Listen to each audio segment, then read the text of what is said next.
జగన్ అక్రమాస్తుల కేసుల విచారణపై తెలంగాణ హైకోర్టు అసంతృప్తి వ్యక్తం చేసింది. నమోదైన కేసుల విచారణలో గత నెల రోజుల్లో ఎలాంటి పురోగతి కనిపించడం లేదని పేర్కొంది. జగన్ కు వ్యతిరేకంగా నమోదైన కేసులను రోజువారీ విచారణ చేపట్టాలని ఆదేశించింది. కేసుల విచారణలో పురోగతిపై నివేదిక సమర్పించాలంటూ విచారణను 23కు వాయిదా వేసింది.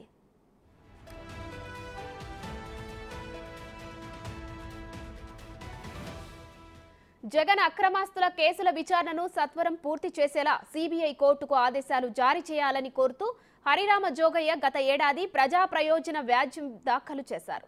కేసుల విచారణను నిందితులు ఉద్దేశపూర్వకంగా జాప్యం చేస్తున్నారని, సత్వరం విచారణ పూర్తి చేసేలా ఆదేశించాలని పిటిషన్లో కోరారు. దీనిపై ధర్మాసనం నిన్న విచారణ చేపట్టింది. కేసు పూర్వాపరాలను పరిశీలించిన ధర్మాసనం గత విచారణ నుంచి ఇప్పటి వరకు ఈ కేసులో ఎలాంటి పురోగతి కనిపించడం లేదని అసంతృప్తి వ్యక్తం చేసింది.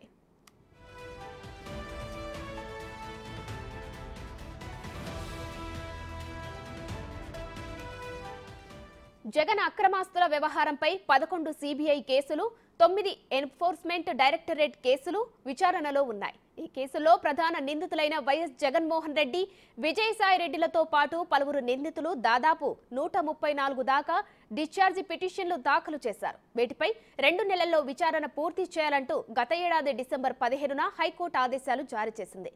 అయితే ఏప్రిల్ 30 వరకు గడువు కావాలని సిబిఐ కోర్టు హైకోర్టుకు ఫిబ్రవరి 15న లేఖ రాసింది. దీనిపై విచారించిన హైకోర్టు డిశ్చార్జి పిటిషన్లకు తేల్చడానికి ఏప్రిల్ 30 వరకు గడువు ఇచ్చింది.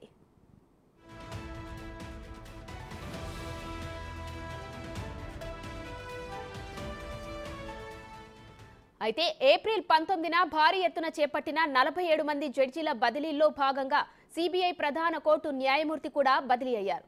డిశ్చార్జి పిటిషన్లపై ఉత్తర్వులు వెలువరించి రిలీవ్ కావాల్సి ఉండగా న్యాయమూర్తి అనారోగ్యం కారణంగా డిశ్చార్జి పిటిషన్లపై ఉత్తర్వులు సిద్ధం కాకపోవడంతో పిటిషన్లను తిరిగి విచారణకు రీఓపెన్ చేసి వెళ్లారు.